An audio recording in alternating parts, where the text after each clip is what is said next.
Selamat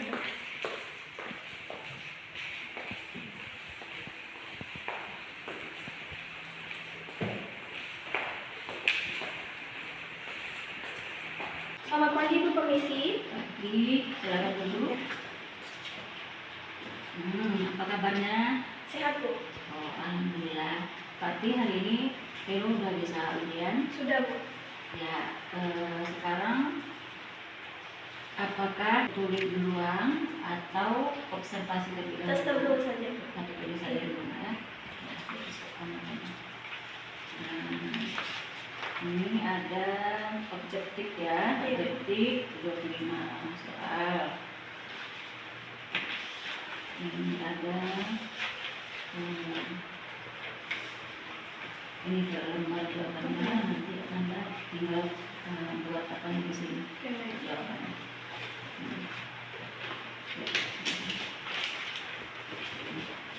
Di sebelah mana Bu? Di sini. Nah, ini kaca baik-baik, kemudian ini lembar jawabannya. Jangan lupa tulis nama ya. Kalau ada soal yang tidak jelas, nanti ini tanya aja. Nah, kemudian ini waktunya 15 menit. Baik Bu. Silakan ya. Terima kasih Bu.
Baik, Bu, sudah selesai.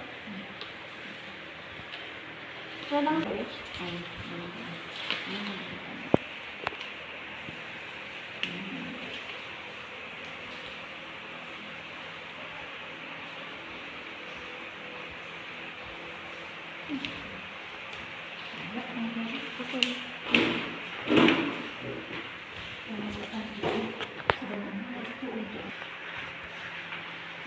Oke, sekarang kita lanjutkan dengan tes di sini. Ibu ada pertanyaan sedikit. Oke, baik. Yang pertama, alternatif yang dapat diberikan kepada pelanggan jika permintaan pemesan tidak tersedia. Apa alternatifnya? Baik, Bu, Pak izin menjawab. Alternatif yang akan saya lakukan, yang pertama saya akan menawarkan tanggal alternatif atau tanggal untuk lain harinya. Lalu yang kedua, saya akan menawarkan produk lain atau produk yang sama. Lalu yang ketiga, saya akan memasukkan daftar nama pelanggan pada daftar tunggu jika pelanggan setuju untuk alternatif tanggal lainnya.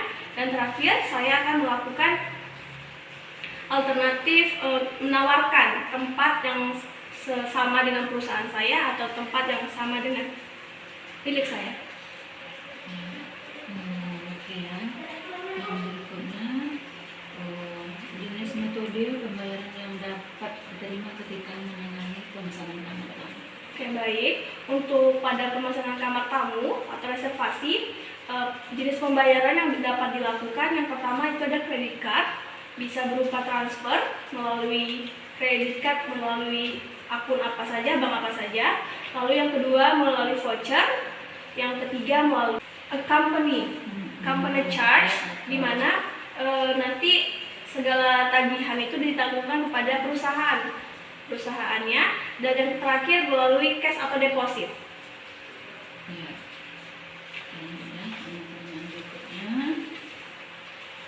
bagaimana cara menangani panggilan kalau seandainya ada ancaman bom? Mohon diulang, Bu.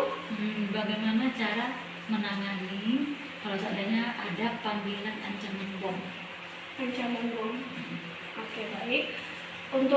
Untuk mengatasinya, yang pertama saya harus mengangkat telepon dan tidak boleh panik dengan cara tarik nafas, dan saya akan menanyakan apa keperluannya. Lalu saya akan berusaha untuk mencari informasi di mana letak bomnya, jenis bomnya serta waktu dari bom tersebut. Dan saya juga akan membuat sebuah catatan kecil nantinya dan bekerjasama dengan tim saya untuk mencatat di buku kecil tentang nomor teleponnya yang tertera di pesawat telepon kalau tersedia, Bu. Lalu saya akan mencatat waktunya dan saya nanti tidak lupa untuk alasan dia untuk meletakkan bom itu apa gitu. Selanjutnya nanti saya akan menghubungi setelah mendapatkan catatan kecil mengenai informasi dari sang penelpon. Saya akan menghubungi pihak berwajib dan nantinya saya harap dan saya minta pihak berwajib dapat mengevakuasi tempat area bom tersebut.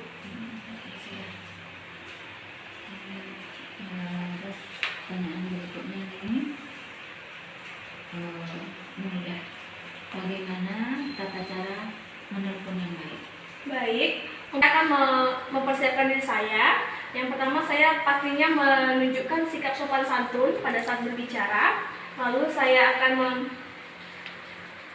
melakukan sebuah greeting pastinya untuk sebuah hotel.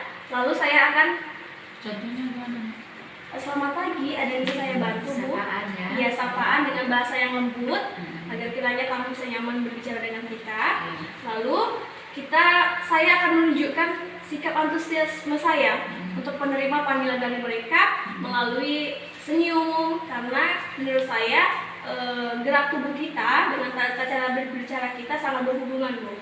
Dan yang terakhir saya akan menanyakan apa yang bisa saya bantu agar kiranya tamu tersebut dapat dengan leluasa mengungkapkan apa yang mereka ingin lakukan. Perlu tidak membuat suatu tawaran kepada mereka? Oh, adanya perlu sekali, Bu, karena hotel sendiri berhubungan dengan kolega. Mungkin kami di sana nanti bisa menawarkan jasa atau layanan kami juga.